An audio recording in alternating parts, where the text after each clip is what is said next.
Hey everybody, I don't know if you can see me. Let me put myself maybe right here because the crayons might be getting in the way. But this week we're going to talk about classroom.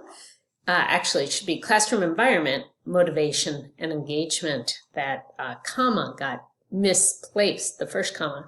Actually, I'll fix it by the time you see this. If you look at the Google slide on your own. But anyway, classroom environment's really, really important. And this week, the reading that I chose for you is all about a literacy-rich environment. So a literacy-rich environment is actually when you're really thinking about the setting, the environment where students are, to encourage and support speaking, listening, reading, writing in many different authentic ways. And we need to actually think about literacy-rich environments in both print and non-print digital media, but also visual as well, which is not on this slide. So thinking through classroom libraries, content posters, anchor charts. As a teacher, I use anchor charts all the time. Word walls, and hopefully many of you saw word walls in your classrooms. Labeling, literacy workstations, writing centers, computers, displaying student work, displaying books, information, bulletin boards, and lots of opportunities to read, write, speak, and listen. So some key questions when planning a literate environment are, do the materials and tools provided contain print, especially in the early years? If you think about these children's homes and even your own home, how much print did you have in your home? Are these kids surrounded with print? And chances are probably not, and therefore it's even more important that that print exists in the classroom. Do they provide opportunities to interact with and produce print? So not just looking at print, but writing and reading and holding and manipulating is really, really important. And does the environment facilitate social interactions as well as emergent reading and writing? So a lot of you had centers that you saw or that you worked at, small group, large group, one-on-one partners is really important. I remember my son's kindergarten. So here I am, a literacy a literacy educator at least, and I walked into my older son's kindergarten classroom, and she had no books, no rug, no posters or anything on, and I very kindly said, I have a rug that I could donate. I have some books. Do you want me to organize your classroom library? And basically I did her whole environment for her. I was mortified. She was a brand new teacher and just hadn't really thought about the environment. And I knew how important it was to supporting early literacy in reading and writing and speaking and listening. As children learn and develop, access to print-rich environments and contact with adults who model and respond to children's oral and written messages continue to strengthen the progression. So it's really important that you are this model, because they may or may not be getting it at home.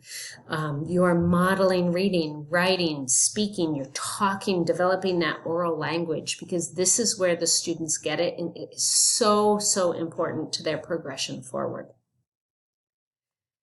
I like this poster, the goals of a print-rich environment, kind of the whole umbrella there, setting an environment that encourages reading, writing, listening, speaking, requires or involves developing interest and enjoyment in books, fostering the connection of letter sound, letter words within meaningful context. We've talked a lot about that in this class. Providing opportunities for text and print interaction, so ways for them to engage and interact with print. Again, don't assume this is happening at home.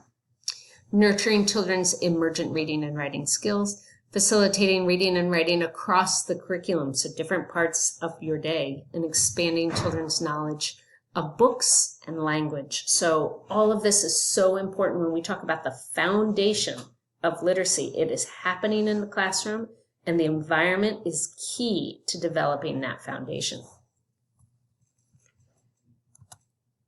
I have included a video here, and I'm not going to play it because I'm not sure the sound will come through, but I would like you to watch this video on your own so you will have an access to this link to this Google slideshow.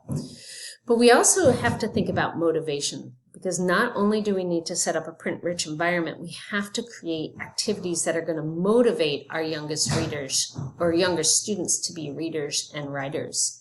So just a couple points on reading and motivation is that any activities that you can do that promote enjoyment of books, appreciation for books, appreciation for reading, writing, communicating is so important. Classroom learning communities that engage students in creative, relevant, and meaningful activities is key to motivation.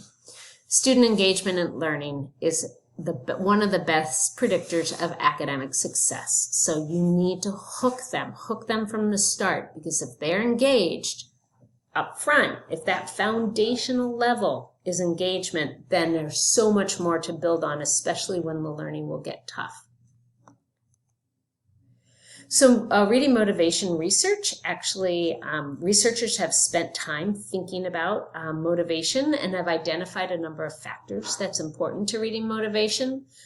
For example, choice is super important. Time spent talking about books, different types of texts available. Do not assume that all kids like the same books. Some of your students are going to gravitate towards fiction. Some are going to gravitate towards nonfiction. Some of them want picture books. Some of them are going to want chapter books. Some of them are going to want books on princesses. Some of them are going to want books on trucks. So you really need to have multiple types of books and lots of incentives. Students' self-concepts and the value they place on reading is critical to their success. They need to see themselves as readers. They need to have that identity. I am a reader from day one. Choice, again, giving children choice, right, Ambrose? He says yes, is so important, helping them choose what books and giving them lots of opportunities. Reading aloud, reading aloud, reading aloud. So important. Kindergarten, and I would say every grade after that as well, because that's where we're doing our modeling. That's where we're showing that literacy is important. It's important to us. It's important enough that we're going to spend a chunk of our day engaging and modeling and interacting with text and providing balanced book collections at all grade levels. All of these things are part of motivation. The next two slides talk about classroom practices that affirm motivation, like relevance, choice, success. We want the children to have that self-efficacy. I can do it. I can be successful. Collaboration, that engagement with peers. And thematic units are a way to say, oh, I'm going to really spend time to understand something. But there are also classroom practices that undermine motivation, like non-relevance, when you're reading a book that has no connection with them. That's not showing them that that's fun. They, especially cognitively, young children need to feel connected, need that the center of the universe is themselves, and you need to tap into that. Excessive control. If you're the only owner of the text, that doesn't help them own it.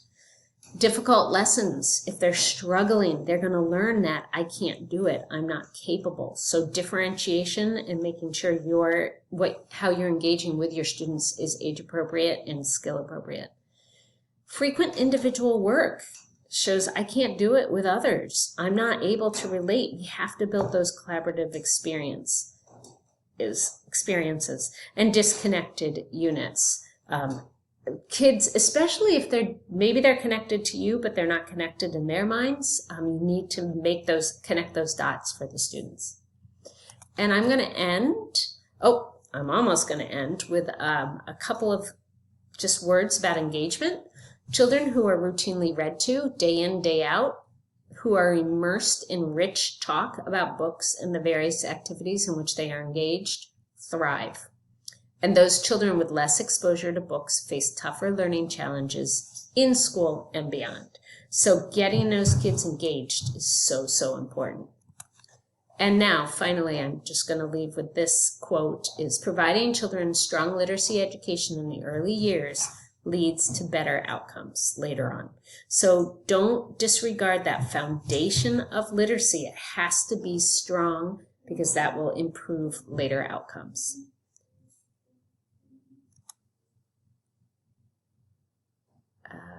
Stop.